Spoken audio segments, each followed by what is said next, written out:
इन्होंने हमें यहाँ पे ऑनर किया, हमें यहाँ पे फैक्ट्री टूर के लिए जो है स्टडी टूर के लिए वेलकम किया। तो आई बिलीव हमें इनका जो थैंक्स जो है ना वो करना चाहिए विद स्नैप। अस्सलाम वालेकुम एवरीवन।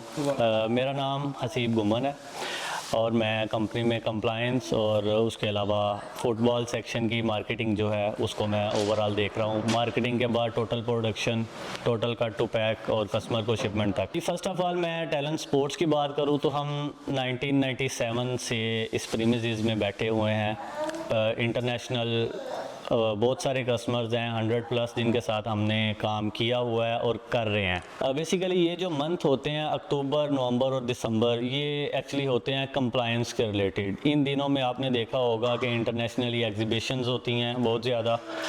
इसको भी इन्हीं मंथ्स में होती है, उसके बाद मॉस्को में। तो ये एक कोलैबोरेशन का टाइम होता है कस्टमर्स के साथ, उनके साथ मार्केटिंग का काम, सैम्पलिंग का काम, और उसके बाद जो पीक सीज़न प्रोडक्शन का कहते हैं वो स्टार्ट हो जाता है जनवरी टू ऑनवर्ड जून तक।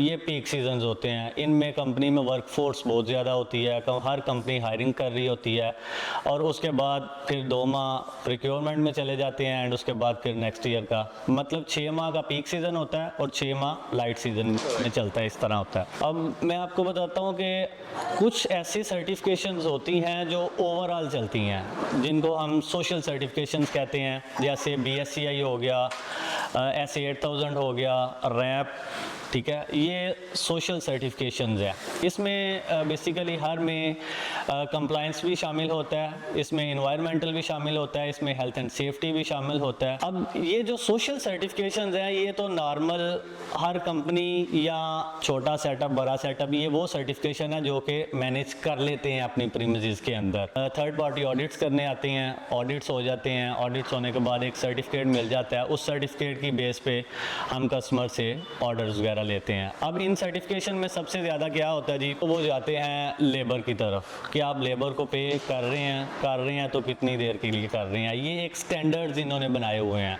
ठीक है। हमारा काम है उन स्टैंडर्ड्स के अंदर अपनी कंपनी को लेके आना, एक सर्कल के अंदर लेके आना, ठीक है।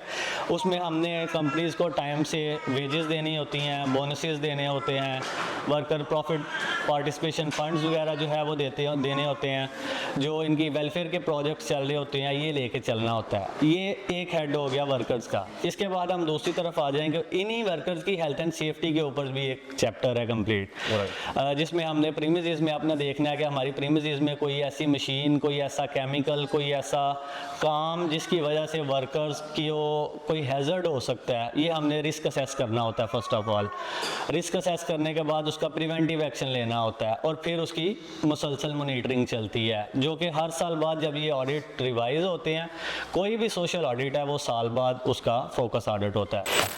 अब जो छोटे सेटअप्स होते हैं उनमें इन चीज़ों को मीट करना it's not a big deal, लेकिन जब आप एक बड़े सेटअप की तरफ जाते हैं तो उसमें हमारे लिए कुछ काम ऐसे हो जाते हैं जो कि ह्यूज चैलेंज हो जाते हैं, क्योंकि हमने अपनी सप्लाई चेन जो है, हमारी वर्क की चेन, हमने उसको भी डिस्टर्ब नहीं करना, हमने सर्टिफिकेशंस को भी लेकर चलना है, ठीक है। हमने कुछ प्रोसेसेस ऐसे होते हैं कि अगर हम कंप्लायंस पे काम करने लग जाएंगे ना तो हमारी प्रोडक्शन की स्पीड स्लो हो जाती है, हमने उसको भी मैनेज करना है। जारी बात है अगर ना करेंगे तो ओवरहेड्स जो हैं वो बहुत ज़्यादा हाई हो जाएंगे। थोड़ा सा सर ब्रीफ कर दीजिए कि सप्लाई चेन है क्या? सप्लाई चेन बेसिकली ये एक टोटल प्रोसीजर है, मटेरियल प्रिक्योरमेंट से लेके मटेरियल परचेजिंग से लेके उसकी सारी प्रोडक्शन से शिपिंग और शिपिंग से एंड कस्टमर तक डिलीवर करना, इस सारे प्रोसेस को एक सप्लाई चेन कहते हैं।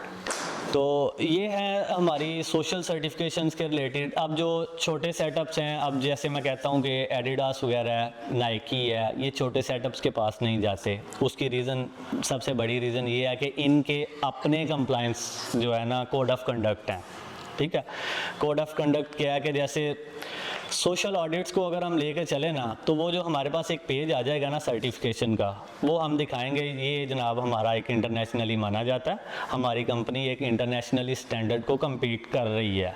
लेकिन ये जो बड़े ब्रांड्स हैं इन्होंने अपने कोड ऑफ कंडक्ट्स बनाए होते हैं, ठीक है। मोस्ट प्रोबेबली कि वो उसी तरह के होते हैं, ठीक है, लेकिन बहुत सारी चेंजेस भी होती हैं। चेंजेस इनमें ये होती हैं कि ये ब्रांड नाइकी, एडिडास, ये जो प्रोडक्शन यूनिट इनसे सर्टिफाइड हो जाते हैं ना, ये फिर ईयरली कमिट होते हैं उसके साथ। मतलब अगर हमारा एक प्रोडक्शन यूनिट है एक्सप्रो स्पोर्ट्सवेयर, एडिडास सर्टिफाइड है, ठीक है। अब उसको मेंटेन करने के लिए इतना हमारे लिए मुश्किल हो गया था कि हम टैलेंट को एडिडास सर्टिफाइड नहीं करवा सके, हमें एक प्रीमिसेस ही अलग बनानी पड़ी। रीज़न क्या कि उसमें हमें कंप्लायंस, हेल्थ एंड सेफ्टी को बहुत फोकस करना पड़ता था। तो उसके सरप्राइज ऑडिट्स बहुत ज़्यादा हो जाते हैं। अभी हम नॉर्मल बैठे हैं, कोई पता नहीं घंटे बाद एडिडास की टीम आ गई है विजिट करने। अच्छा जी। जी, ऐसे ही होता है सर। तो वो भी हम विज़िट कर सकते हैं। अभी जब बाद में फिजिकली चक्कर लगाएंगे तो आप देख लेंगे कि नॉर्मल प्रोडक्शन यूनिट्स में और एडिडास सर्टिफाइड यूनिट में आपको बहुत ज़्यादा फ़र्क नज़र आएगा। एक तो ये ईयरली कमिटेड होते हैं, दूसरे क्राइटेरियाज होते हैं, और दूसरा ये बिज़नेस की हिस्ट्री बहुत चेक करते हैं।